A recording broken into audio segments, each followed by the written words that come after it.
Hildy is a bawdy, chain-smoking, 70-something former journalist who lives on the Upper West Side in an apartment that has a portal back to 1973.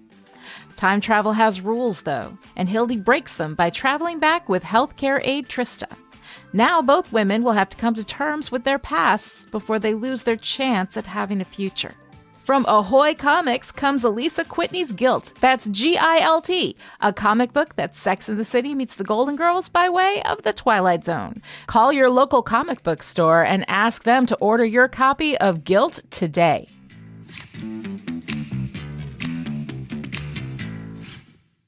Welcome to Endless, a Sandman podcast from Chipperish Media. I'm story expert and infantile adolescent pathetic specimen, Lani Diane Rich. And I'm writer, erstwhile DC Comics editor, and mopey pigeon feeder, Alisa Whitney. Today on Endless, we're going to be talking about The Sound of Her Wings, Issue 8 from Sandman, Volume 1, Preludes and Nocturnes. The Sound of Her Wings was written by Neil Gaiman and illustrated by Mike Dringenberg and Malcolm Jones III. Covers by Dave McKean. You are literally the stupidest, most self-centered, appallingest excuse for an anthropomorphic personification on this or any other plane. Time to wake up.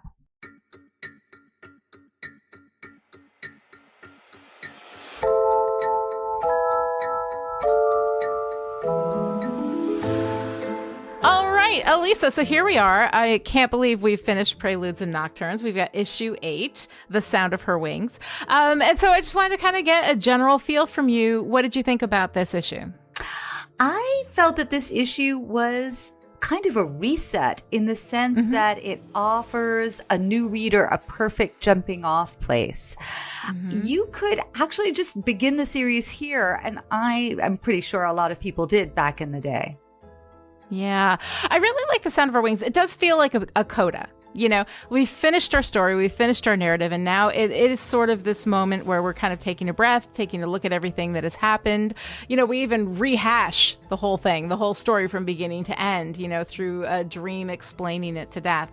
And it caps off what Sandman went through and leaves this space for more adventures as he kind of like finds his way, you know, into new purpose. So I really like that. Yeah. All right, I'm sorry, go ahead. Yeah, and it's as you were saying, it's also a very different tone, and we've gone from the dark horror to something that is much more reflective and poetic even. Yeah, I like it. All right, let's go to the summary. The Sound of Her Wings. A mopey dream feeds breadcrumbs to the pigeons at New York's Washington Square Park, the site of 60s folk gatherings and protests, and also the location of an old potter's field. While Franklin, a human golden retriever, plays soccer in the background, we meet Dream's sister, a slender, bone-white goth girl who apparently goes to the same hairdresser as her brother. We still don't know her name as she attempts to cheer him up. How does she find him? In pre-cell phone days, it was generally harder to find people without making the rounds of their usual haunts, so perhaps Dream can often be found at Washington Square Park. When that doesn't work, the cheering him up, that is, she asks him what's wrong. Dream reveals that having achieved his objectives from the previous storyline, he doesn't know why he feels deflated. His sister bips him on the head with the stale bread. By the way, don't feed pigeons bread. It's actually not good for them. Dresses him down for not checking in with her, and then invites him to come along with her as she makes her rounds. At this point, it becomes clear who Dream's sister really is, as she takes a comedian just beginning to find her voice, a baby, and an old Jewish man. As Dream watches his sister perform her duties with compassion and care, his sense of purpose is restored, and the issue ends when Franklin, the human golden retriever, catches his very last soccer ball. As death escorts Franklin to the sunless lands, Dream feeds dream grain to the pigeons, which is, in all probability, a whole other story waiting to be told. All right. So, this is a really kind of interesting, fun issue. There's, I don't know that there's necessarily as much of an episodic narrative in here, so much as it is kind of just like a looking back at what has happened and figuring out where we're going. But there's a lot of stuff I like in here. You know, I like Dream kind of sitting down and having a moment of reflection and sort of figuring out who he is and what it is that he's going to do. And he's been through this whole traumatic experience, and part of that means that when you go through stuff like that, it changes who you are. And his ability to kind of reconnect with himself. He says, "You reminded me of something that I had forgotten. Thank you," which is really kind of a nice sentiment to have after he's kind of ruminating over all of this stuff, and getting into his broody pants, which is really kind of fun. Dream's got his brood pants on. So tell me some of the responses that you had to this issue. Well, I felt that there was a lot of really interesting world building. As you say, this is not a sort of propulsive plot issue. It's more,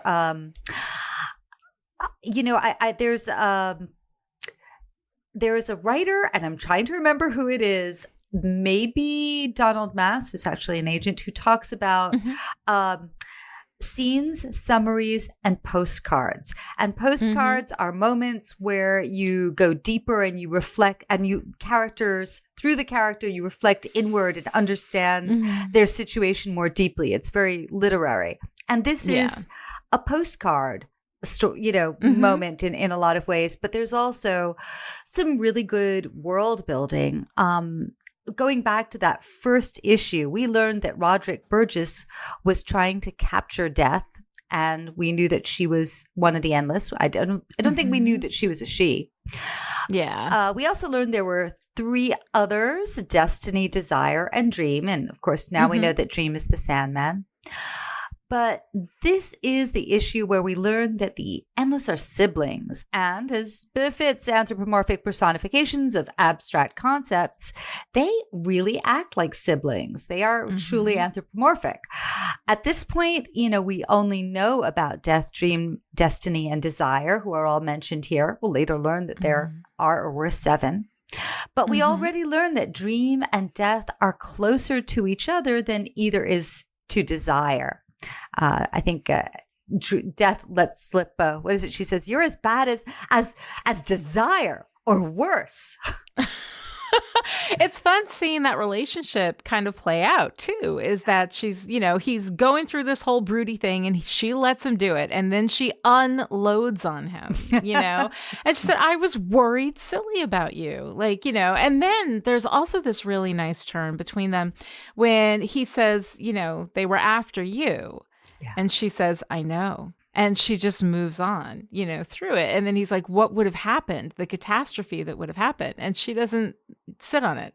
She doesn't spend time with that. What might have been, but it wasn't. And she just kind of moves through it. And I really like that about their relationship. It's a nice relationship between the two of them, and especially while she's working, because we're getting all of this while she's working, while she's going through, her motions, with all of these people that she escorts over.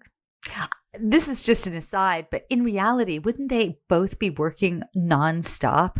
I mean, it's not somebody is constantly dying or dreaming. This is very true. Yeah. I mean, what do they do when they have anyway, I guess that's why he put things in some of his power in the objects, just to have a little day off. But I guess so. Yeah, that's your Sunday, right?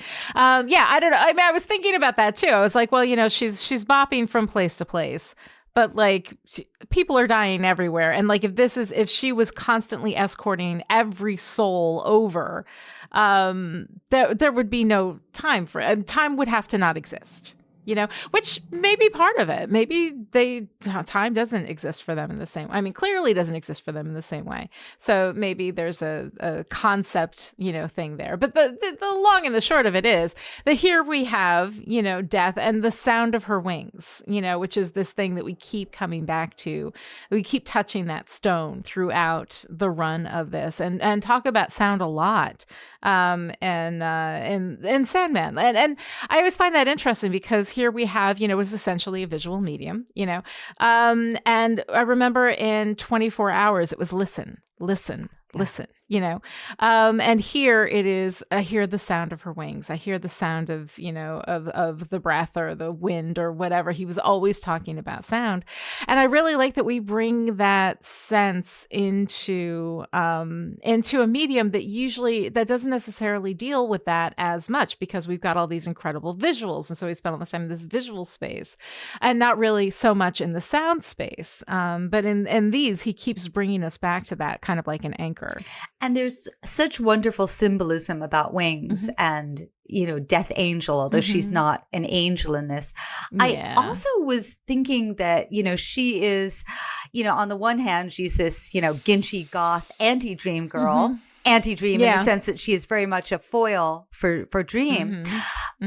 But I have heard her described by some, sorry, I just hit the mic because I talk. Okay, just yes. I talk with my hands, guys. This is really, I need to just sort of pin my hands down. I'm trying to say manic pixie dream girl, and this requires two hands for some reason. It does requires that. I know. I've long since, because I've been podcasting for so long, tried to kill that instinct, but I still do it, and I bump into my microphone all the time. But it's cool. It's cool. So go ahead. Let's talk a little bit about this. Yes. Speaking of manic, but yes, so Death, like Harley Quinn, who was also created in the 90s, she was really an instant hit with, those who wanted to date her, those who wanted to emulate her. I was just looking up the term manic pixie dream girl, as one does. And it was, I guess, invented in 2005 by the film critic Nathan Rabin. And it's often used, for those who are not familiar with the term, to describe someone who's quirky, a girl usually, or a young woman, quirky and vivacious female who, and here is a quote, who exists solely in the fevered imaginations of sensitive writer-directors to teach broodingly soulful young men to embrace life and its infinite mysteries and adventures. That was Rabin's quote. But while Death is quirky and vivacious, and I don't think I've ever seen a vivacious goth before, she's not a romantic interest. She's a sister. And I think that is that, first of all, it's different because instead of someone who is going to transform or be won over, she is someone who has in some way grown her personality in relationship to him. In family dynamics, we become who we are partially because of our natural temperaments, but also if we're raised with siblings or we're raised with, I guess mainly with siblings, there's some way that people begin to assume roles. They take on these roles and then become very identified with them. And, so in that sense, I think it's not just like that simplistic manic pixie dream girl romantic ideal, but also we can see here that Death, well, first of all, Dream isn't just brooding. We see a different side of him come out here, a side that is sort of more sensitive and able to appreciate his sister. And Death has already, in this very first appearance, we see that she is capable of getting angry, but she's capable of going still and quiet. These are not one-note characters. Yeah, I can see where Death maybe shares some DNA with the manic pixie dream girl and how somebody at a glance might see her that way. There are a few reasons why I would absolutely argue along with you that this is not the case. One of them is, yes, it's not a romantic relationship. She does not just exist to fuck him and collect his tears in a jar and whatever, and that's the thing. Like, the manic pixie dream girl is somebody who exists in this ethereal space and whose only purpose narratively is to like teach a lesson about life and then run off and live an unsustainable existence. Like the existence of the manic pixie dream girl, her day-to-day life is not even remotely related to anything. It's not anchored in any kind of reality. She just simply exists to hold a spotlight and reflect it on our male protagonist. And that's usually how the manic pixie dream girl is expressed. I do not think that death is this, because actually what we're doing is we're having Dream follow her through her life, which is absolutely anchored in reality, because she's fucking death. You know, she is dealing with death. She is transferring people from one realm to another. We see her connecting with all these people in a way that is incredibly empathic and kind. She has a job to do. And she's like, hey, I'm going to go do my thing. You can come with me if you want, but you don't have to. You know, she's setting him down and saying, no, this is stupid. You're behaving like an asshole, you know? And so all of those things are not manic pixie dream girl qualities, because the manic pixie dream girl only exists from the way that the male looks. She only exists through the male perspective. Whereas I think Death is very, very much her own character. And even if she never showed up in any other issue aside from this one, which in my reality is what happened, you know, like that's my experience of it, because I haven't read anymore, you know. But even if she never showed up anymore, she still, I don't think would qualify as a manic pixie dream girl. And so like I think that Death is awesome and interesting, and I like her as a sibling character, you know, as somebody who is can kind of reflect some of Dream's experience for us, can give us a broader world in which Dream exists. It gives us a family. Like we've seen Dream is always alone. And this is kind of the realm of the superhero, though, as in the episode that I had, this bonus episode with Joshua Unruh, we have determined that Sandman is not a superhero, and that's okay. But one of the things about the superhero, or about anybody who is, you know, kind of extraordinary in a world full of ordinary, is that they are always alone. They are never connected, right? Because you're always going to be separate if you have that much more power than the people around you. And the thing with Dream is that he was alone. He's been alone through the whole thing. No matter who he's been with, he's always been alone. This is the first time that he's not alone. And that's one of the things that I really like about seeing his family, seeing this kind of broader world come into being, is that he doesn't have to be alone. And I like that. Yes. And visually, you know, they're not twins, but they are, their look and their aesthetic is so similar that we can really see that these are not just siblings, but sibling close friends. Yeah, that they have a similar way in which, and we've also seen that Dream can appear differently to different people, you know, that he looks different based on what they expect. But it seems to me like the Dream that we see is the real one, and the Death that we see is the real one. And she does reflect him. You know, she is kind of a part of him. They are part of the same kind of source. They come from the same source, you know? And I really, really like that. One of the things too that I liked, and it was kind of a simple point that's sort of touched on in this, but I think like a really interesting idea is, I am far more terrible than you, sister, right? Everybody dreads death. Everybody's so afraid of death. Why do they fear the sunless lands? You know, I am far more terrible than you. And yet, you know, nobody fears the dreams, but they do fear death. And so I thought that was kind of like an interesting observation for him to have as he's walking through all of this with her. And when people see her, they recognize her. When these people who are dying see her, they're like, oh, it's you. Oh, it's you. And then they understand. And I always found that really interesting too. Like on some level, they know her, you know?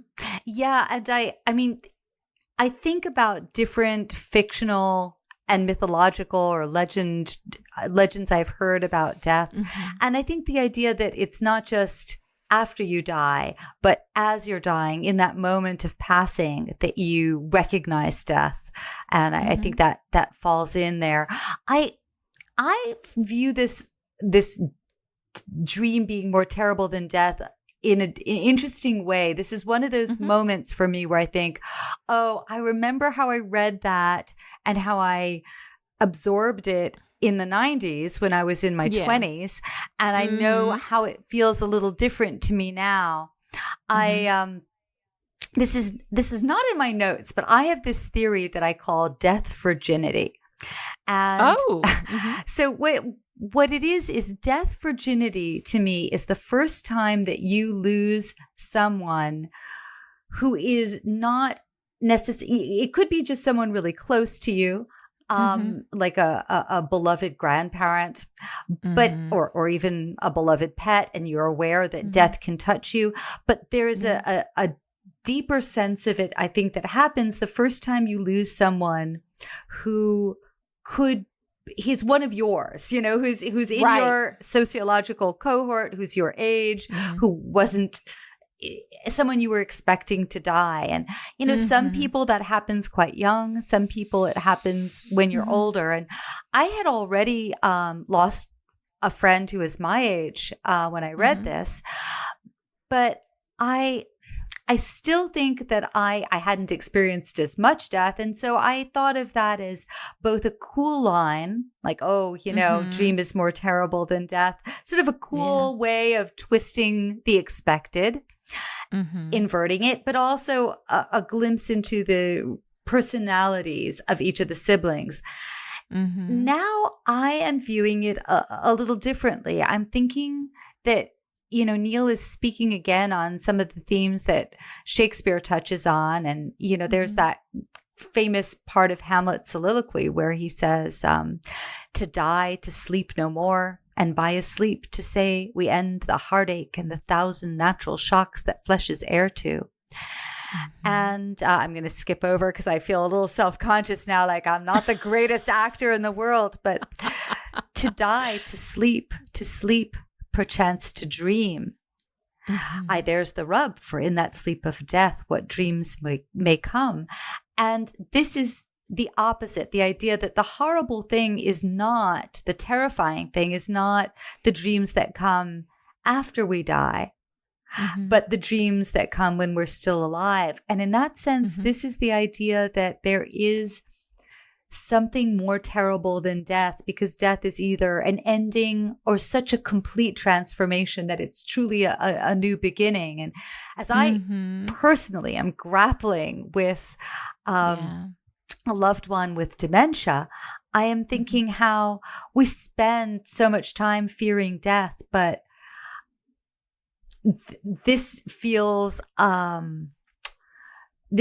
like a more undoing of the self, which is more frightening. And then I began to think about how dream is also, we will learn. I mean, this is me cheating by moving ahead thematically, but we will learn that dream is close to another of his siblings. The siblings he's closest to, I would say, are death and delirium. And we'll meet her later. But I think this is the first time that it kind of clicked for me that the concepts that you could say are more closely linked, like dream and delirium, are also the siblings that are closer. And then desire and despair, we're going to learn that they have also a close relationship, although death and dream don't get along so well with desire. Oh, yeah. I've seen little hints about that, and I'm very much looking forward to seeing how that shakes out. I think that, first of all, I love this idea of the death virginity. I'm going to be thinking about that for a while. But this idea that dreams are so much worse, like the dreams. I mean, how many times have you woken up in the middle of the night with a nightmare? And the thing is that kind of fear, that anxiety, that experience of horror that you have when you have one of those terrible dreams, the call is coming from inside the house, right? Oh, I mean, beautifully said. You are generating that terror comes from something that is within you. that is not external to you, that is not separate, that is not out there. It is something that is within you that is creating that suffering.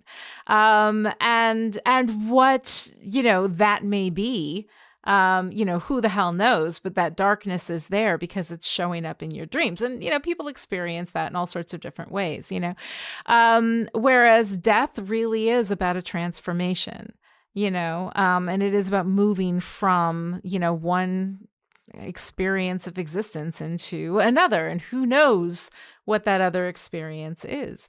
But even if it is nothing, which I think is what most of us fear, the idea that me will just not exist someday, and that can't be, the idea of the world going on without you is just terrifying.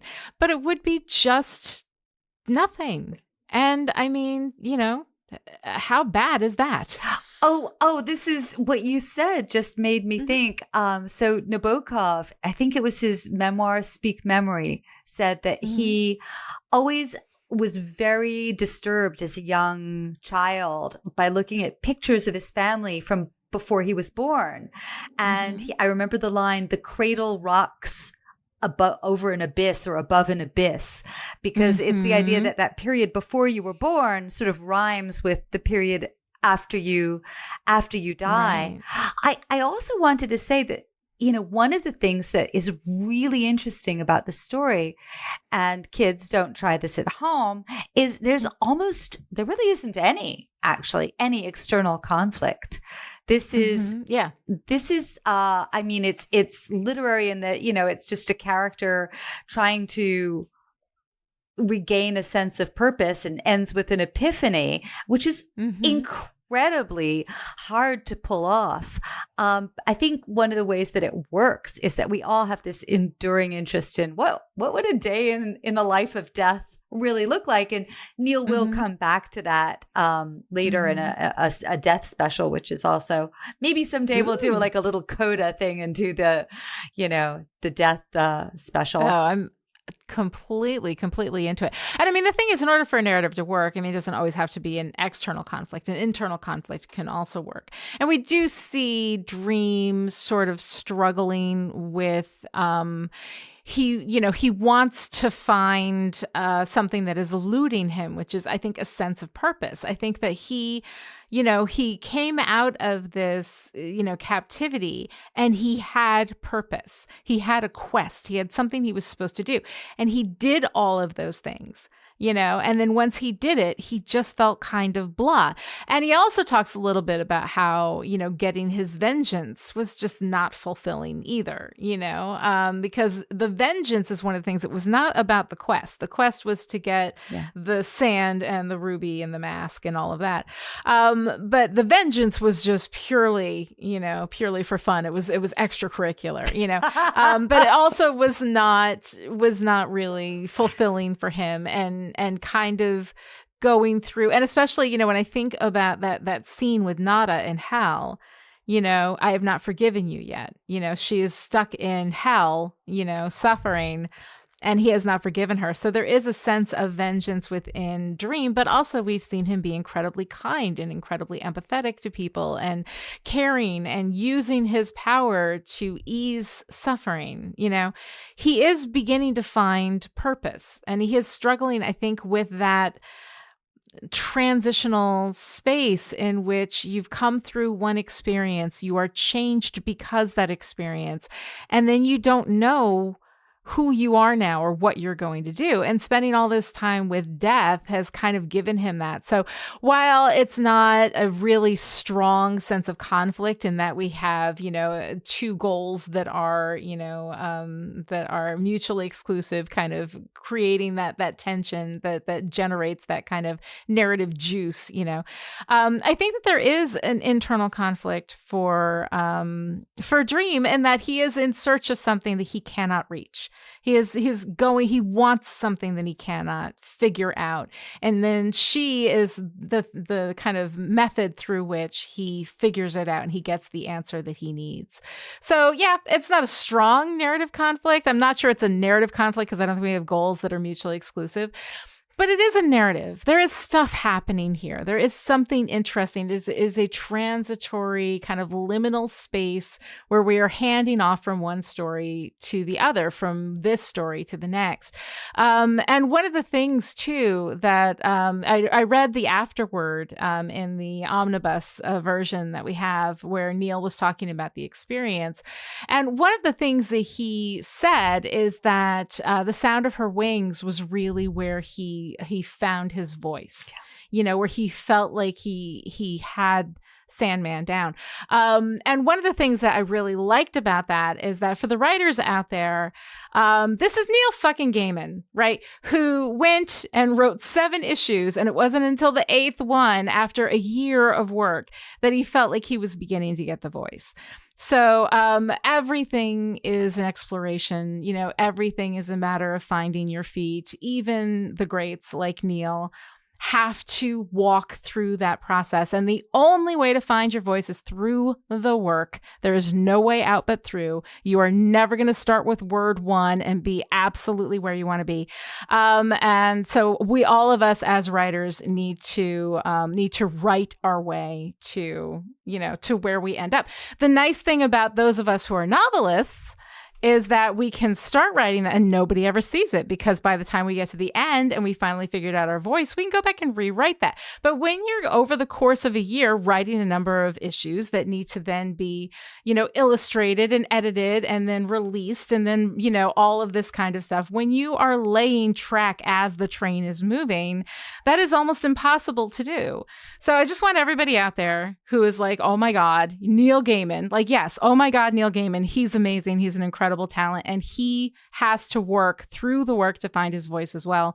So just, I just want all the writers out there to understand that even Neil Gaiman has to do that. Since we're talking about image, that it might be a good segue to get us into I need the music. Yes. Lucien's Library. Lucien's Library. We do need a theme for Lucien's Library to transfer us into this. Well, I'll see if I can pull up some music or something for that at some point. There we go. All right. So what do we have in Lucien's Library that we want to talk about? Well, first of all, I wanted to talk about Death's design, her visual design. So this is the Death from the comics, and we had touched in an earlier episode about how there was some people reacting to the casting of, I'm having that, speaking of farts, brain fart of Kirby Baptiste. Wait, Kirby Howell Baptiste. Kirby Howell Baptiste. I need to say this every night so I can I can't remember people with 3 names. You can't expect me. I'm old and I can't remember new things. What, like Lani Diane Rich? Are you saying that you don't know? I learned you when I was still in my 30s or 40s. It was fine.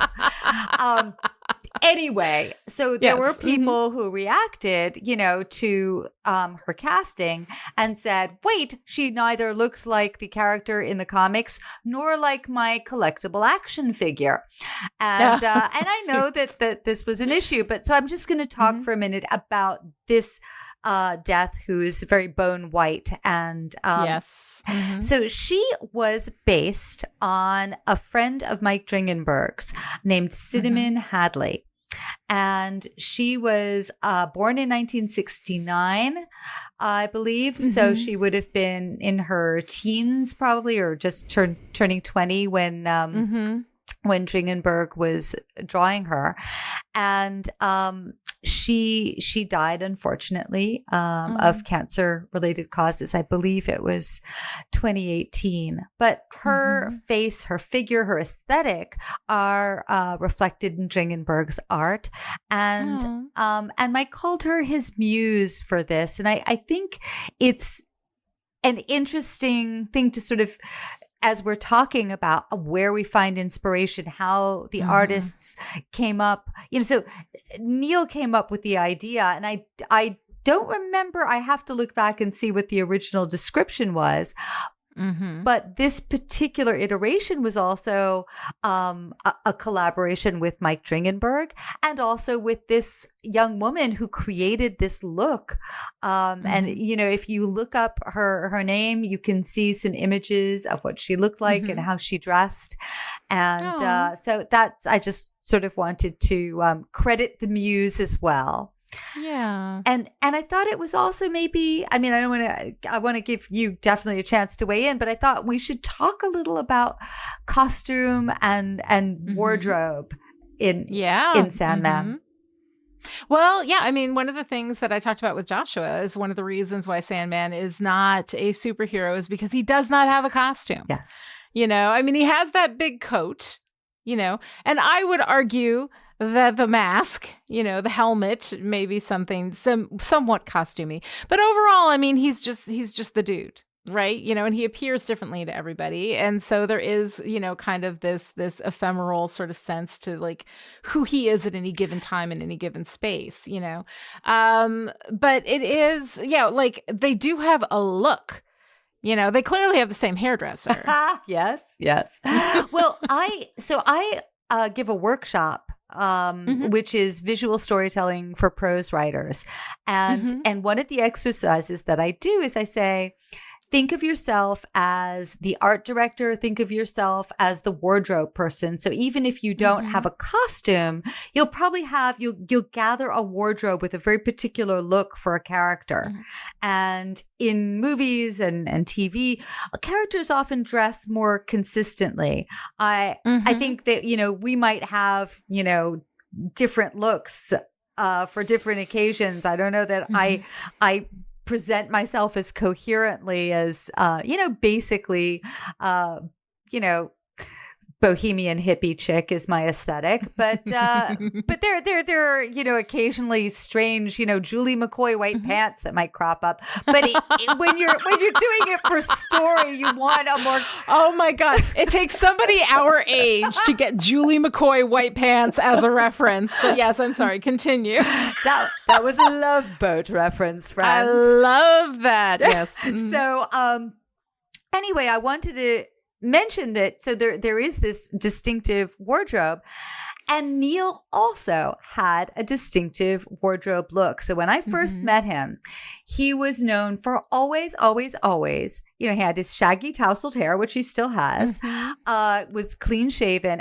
always wore a black leather jacket, like a motorcycle jacket type jacket, I think it was, and dark sunglasses. So he was, I mean, it was a very distinctive kind of a rock star look. And he also had, in college, I found that the cool people wore the same look.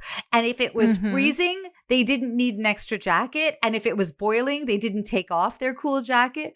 And wow. And Neil was like that. He always managed to regulate his temperature enough to keep this going. Now, and anyway, now he's got these lovely tailored black jackets. It's you know, it's a I think in a way it's a lovely updating of the look. He always wore all black. And anyway, so I remember thinking that there was a way in which even his presentation of self, he was aware of the visuals. He also, and this is just aside from everything else, I don't know if this was partially to maybe, you know, accommodate this. So when I first met Neil, I was maybe 25, 26, and I think he's 4 years older than I am. But he had the most baby face ever. You can see the old pictures. You know, now he's like this wonderfully craggy, you know, it's the face of a writer. But then he looked like a baby. So anyway, that was wow. That was yeah. There was my behind the scenes, Neil. Babyface Sandman. Babyface Gaiman. I think from now on we may have to call him Babyface Gaiman. I really can't accept the responsibility for that. I'm gonna get hate now. Why? You know, it's gonna be from Neil. From Neil, right? Exactly. Yeah. So speaking of faces, I also wanted to talk a little about the cover. So I know you don't have, I have to get you like I think as a present. I don't for all know. the I work. looked them up on the internet. Oh, But I have to get you the Yeah, collected dust cover, the covers. So I that would you love that. Yeah, I've been looking them up because they're not in the Kindle version, and so I've been looking them up online because you keep talking about the Dave McKean covers, and I'm like, I am missing a whole experience here. So I started looking them up, and yeah, I was missing a whole experience there. It is. I mean, I know we're not supposed to judge books by their covers, but I feel comics are visual. We are talking about the visuals, and very much the cover is part of that. So here we've got Death as our cover girl, but we can't really see her face. We just see the glow of her ankh, that Egyptian symbol of death and rebirth. And there's this really bright blue sky behind her. And that, again, that suggestion of wings, which capture a lot of the themes of this issue. There's also this green ivy growing alongside the shells this time, which I think is a nod to maybe the earth and growing things. The Victorians used ivy as a symbol of fidelity, and I think maybe that's part of the bond between Death and Dream. And last, I looked this up. I hadn't realized that ivy is associated with Osiris and immortality in ancient Egypt. Ooh, interesting. Wow. Dave is just really pulling out all the symbols. Yeah. I love it. Yeah, no, that's great. And they are beautiful. I highly recommend anybody who doesn't have, the covers to just do a search on Google and find them. They are really, really, truly beautiful. One of the things that I was thinking about, as I was reading the afterword where Neil was talking about his experience writing it, he said that Karen Berger approached him for 8 issues. And so was that all that was intended? Like, if this didn't fly, they were just going to shove it in a drawer and pretend it never happened? Or did you always think, I guess you came on later on in the process, but, at the time, was Neil Gaiman the kind of a name that everybody was like, yeah, this is going to go on for a while? Or was the 8 issues just going to be it, and we didn't know if it was going to get renewed? I mean, how do comics work? His fame at that point was very localized in comics. It was, if it became later this, enormous saber-toothed whatever, it was still a domestic cat, but a large domestic cat, maybe like a Maine Coon fame. Okay, sure. So he definitely, I'm saving up the story of my first days at DC and how I actually met Neil, because there is a funny story. I sort of, how many issues do we have left now before we segue? Oh, before we go to the TV show? Yeah. I think it's just the Doll's House. I think it's just 8 more issues. All right. So I will be sure to, at some point during the Doll's House, I will, this is my Gypsy Rose Lee of story. I will, all right. I'll be telling my origin story. But I think this is how I perceive this to have gone. And, I obviously, if you wrote a series and it wasn't doing that well, then it would end sooner rather than later.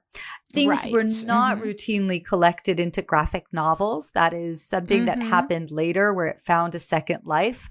And in fact, Sandman was how I think that became the precedent for. Oh, wow. Yeah. So I may be wrong. I may be wrong about everything. I may not even be me. I am convinced that this sounds like a thing that is right, but that doesn't mean it is.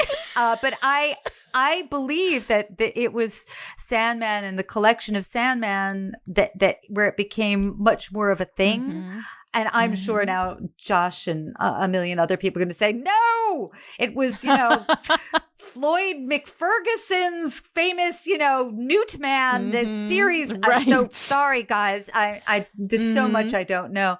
But this was really written, I think, in a way to be collected, in that this. Not that other people didn't also do that. Obviously, there are other writers whose work pays lots of dividends upon rereading. Anyway, all that said, I do think that books may have had a little longer to find their audience. It wasn't, I think Paul Levitz had a lot of faith in Karen Berger as an editor. Vertigo was not called Vertigo at this point. It was just stuff that Karen liked to publish. But Paul Levitz and Jeanette Kahn, they had a lot of faith in Karen Berger. And she really believed in letting writers and artists find their voice, find their legs under them. So she didn't have this agenda. She wasn't an editor who had this agenda of, this is what I want you guys to be doing, and this is my vision, and I'm the director of all of this. Her great talent was really helping people find their voice and their rhythm. And so that's my long-winded way of saying, I don't know, maybe it would have only lasted 8 issues. Maybe it would have lasted a little longer. But as I recall reading in an interview after the fact, I think issue like 1 and 2 did well, and then there was a drop off. And here at 8 is where things began to move upwards again in terms of the growth to pick up. And then it just got, gathered more and more momentum. Okay. Yeah, it's interesting because I don't know how that works and how long somebody has for things to like kind of pick up and move forward. So to me, it was just kind of interesting that it was an 8 issue, commitment at the beginning, and then how that moved forward. And is it like a TV series and all that kind of stuff? So I just don't know the behind the scenes of comics. Oh, I can say something else about this, which is, so when at this time, and when I was working at DC Comics, we were in New York City, and we were really kind of siloed off from the rest of Time Warner and Warner Brothers. So that change where comics became big business hadn't happened yet. So I'm just trying to think, I remember in terms of our Christmas parties, first they were like fairly small company Christmas parties. And then when comics had this big boom, suddenly we were at Le Bar-Bat and things like that. And then again, we were that there was a boom and a bust. And then we were just again in people's houses. But there was something freeing about it not being this huge business. I don't think, at this point, it wasn't comics hadn't taken over all of movies, and Batman and Superman and Wonder Woman were, still considered obviously important properties. But this idea that everything that was being done in comics was going to turn into another kind of entity, that was decades off. Oh, that's so neat. It's so interesting. Just kind of getting this background information. The other question I had for you is that, we've talked a bit. There's inkers, there's illustrators, there's letterers, there's coloring. Dave McKean did the covers. Can you talk a little bit about how the art works? We've talked about, about Mike Dringenberg and Sam Keith and Malcolm Jones III, but Todd Klein, Neil Gaiman was writing in the end. Todd Klein did the lettering. Robbie Bush did the coloring.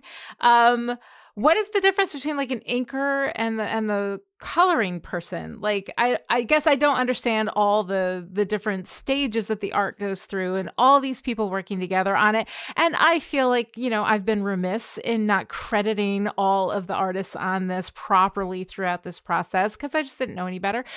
So can you kind of like fill in a little bit of that information? Sure. I'll do my best. So I'm gonna, this is like 90s version. We're talking old school. So nowadays, a lot of stuff is done digitally. So I'm going to go back to how this was actually, how it was done then. This sausage was made. Yes. So the reason that a lot of these different components are done by separate people is a time element. So if you're trying to produce a monthly book, if the same person were penciling, inking, coloring, lettering, all the things that indie people will be doing, it would just take much, much longer to produce. So it's a time element, but it also makes it collaborative in a really wonderful way. So nowadays, because things are done digitally, it is a little more possible for someone to do the equivalent of penciling, inking, and coloring.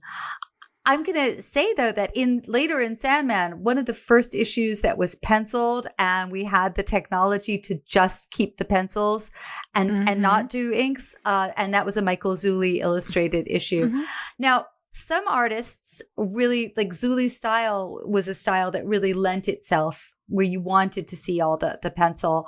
Often, though, things are like the inker's job is really wonderful. I think there's a whole part of that movie Chasing Amy where the inker is trying to explain it's not just going over it in dark ink. It's not just that. So anyway, and I can also talk a little bit about the role of the editor. So here's how it worked back in the day. So Karen would get the script first and she would read it. And if she had any notes or anything she wanted to talk over with Neil or any writer, then she would do that. Often she would talk with me when I was the assistant editor, and we would have, a little talk about, the issue if there was time beforehand. I remember the first time on a different script where I said, I had this question, like, oh, wouldn't this have been a cool thing to find out more about? And she said, that is a good point. Go ahead and talk to the writer, which was an amazing thing. But in general, am I being too long-winded here? Is this No. I'm fascinated by this whole thing. Yes. Okay. So then the script gets sent to, which was probably faxed. I can barely remember. I think we faxed. I was so excited, like, oh, it's so quick with the fax. With the faxing, yes. And by the way, in those days, I did so much Xeroxing. I remember that, whether it was Xeroxing of, well, I'll go back to it, but I was always like, will I be harmed by all of this Xeroxing? So anyway, okay, the pencils then go off to, the script goes off to the penciler. And the penciler is the one who is going to lay out the panels and illustrate, first. So usually the penciler first does a layout, and that's rough, not going into all the details. It's really good that way, because then if the editor has a comment like, actually, I think that's a little unclear. Can you fix that? Or you moved too far away from the script. Then the editor can give some feedback before all of the detail goes in. So at this point, I would do, this is old school. So I if I'm remembering this right, we would do Xeroxes of the pencils, and I would then balloon the pages. So what I would do is I would, physically on the Xeroxes draw in the balloons, and I'm doing it with my finger, everyone, so you can see the balloons with the little tail, and then the script, you'd mark up the script that went with the balloons, so you would write which numbers went with which lines. So balloon 1, 2, 3, 4 with lines of dialogue 1, 2, 3, 4. And sometimes those balloons, as you can see, are linked. So when this was being done, there are rules of ballooning. A balloon should not interrupt the sight line between two characters if they're talking to each other. Ideally, you don't want it to cut off the top, but it's better to cut off the top than the bottom. You never want to cut off the bottom and people's feet. So those were some of the rules of ballooning. And then you had to make sure that they would be read in the correct order. Right. So then that was sent off to the letterer. At that point, you would at some point get the finished pencils. Now, sometimes the pencils would stay somewhat rough and the inker would be a finisher, which means that the inker would really add a lot of the detail in the inks. Other times the pencils were much, were done tight, and then the inker has to decide how to translate what is a piece of artwork in pencil into a piece of artwork in inks. And that was done originally for reproduction purposes, but it's a very different look. It's kind of, I'm trying to think of what I could compare it to, but it is a form of translation.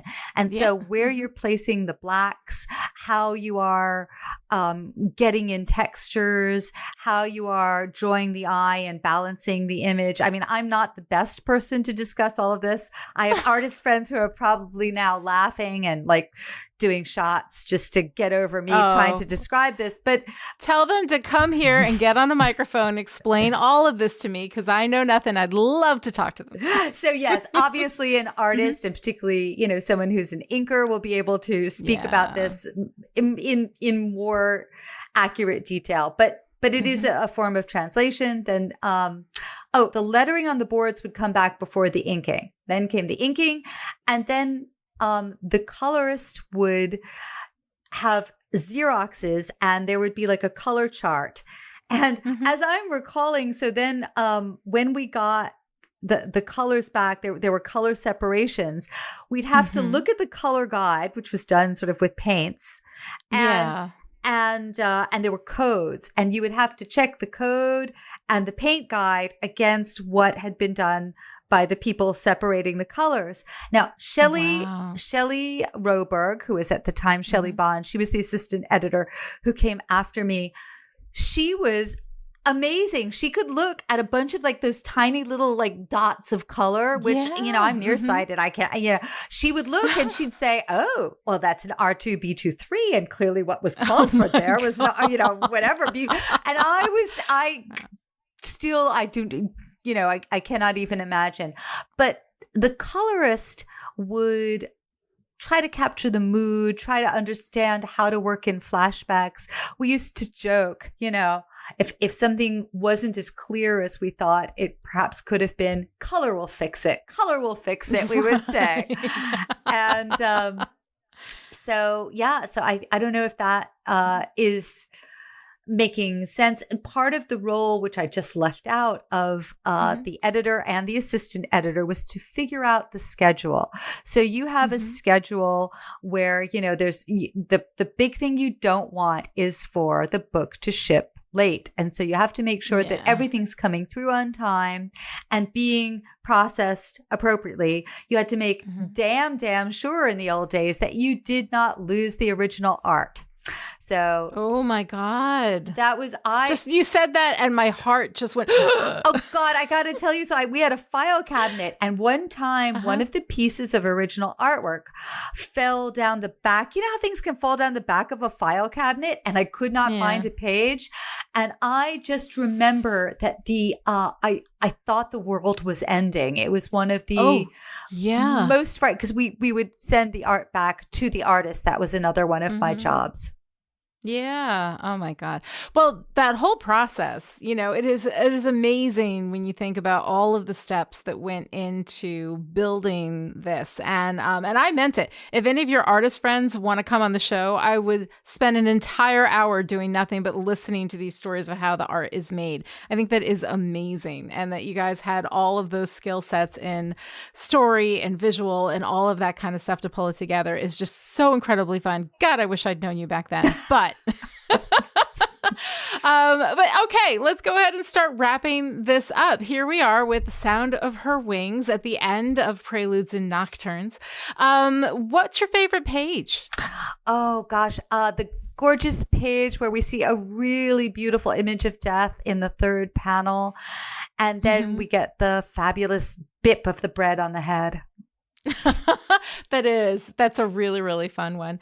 I loved the page, it's 218 in the Kindle version, when Dream and Death are traveling through the city and he is sort of having all of these thoughts, soundless, we move through, and somebody walked over my grave, the drawings of the buildings and Dream and Death sort of moving through, all of this man-made splendor of the city, just like the whole page as a unit is so incredibly like visually beautiful and detailed. And that's the thing that inspired me to ask you a little bit more about the art, because it is so like incredibly, and pardon me for using this word, illustrative. Like it just, it breathes life into this whole world, things that we're not really thinking about because we're so focused on Dream and Death. And yet there is this whole intricate world around them. There is this beautiful architecture. There's, these buildings and this place, these places that they're traveling through, it just felt to me like it gave it such an anchoring within a world that we have only begun to explore. And I loved that visual presentation on that page. I thought that was just beautiful. It really, by the way, this is reminding me, this is sort of probably off topic, but for anyone who is in or around Stockbridge, Massachusetts, there is at the Norman Rockwell Museum, there's a special exhibit on fantasy art. So there's some comic book art. Charles Vess, I know, has, who was a Sandman artist. He was the artist of Midsummer Night's Dream, which won the World Fantasy Award. And his work is featured there. There's just wonderful fantasy art. And speaking of fantasy art, that's go check it out. Great place to go. Yeah. Awesome. All right. So in the narrative, what's your favorite part? Oh, gosh. I'm torn between the poignant death of the old Jewish man who was the violin player, which reminded me of one of my favorite Twilight Zone episodes, and that heartbreaking moment where the baby says, "But is that all there was? Is that all I get?" Yeah. Oh, God. That was so heartbreaking. Yeah. And when his mother on the floor, I was like, oh my God, we spend that moment and it's so quick and it's so fleeting. And then we're moving on to the next thing. And I was like, wait a minute. Yeah. That was really, really heartbreaking. I love that death comes back for Franklin. I love that we kind of take this bookend. Yeah. We open with Franklin and we close with Franklin. We do have that moment where Death says, "Yeah, I'll be back, for you in a little while." And you just know that's coming. But then she goes through all these other people. And I was kind of hoping, because, like out of all the people that died, like one of them was old. It's all these young people dying. I was like, and when she comes back to get Franklin, I'm like, oh, it's so sad, But it was a nice bookend. It was a nice completion. They were starting somewhere, they were traveling, and they came back to where they were. But one of the nice thing about bookends in stories is that you're in the same place, but you're not in the same place. That, that even though they are in the same physical place, Dream has had a whole journey and he is now different from who he was when they left it originally. And I like that as a nice reflection. Bookends can be really, really fun in a story. Yeah, I completely love that. And I love I think that Death is also acting as a psychopomp. And I think a psychopomp is the character who bridges who takes you from life into death, as well as being the avatar of death. There's a Jewish midrash that says that the angel of death who comes for you at the end of your life is the same angel who took you out of heaven and put you in this world. And so that the angel of death is an angel of birth as well.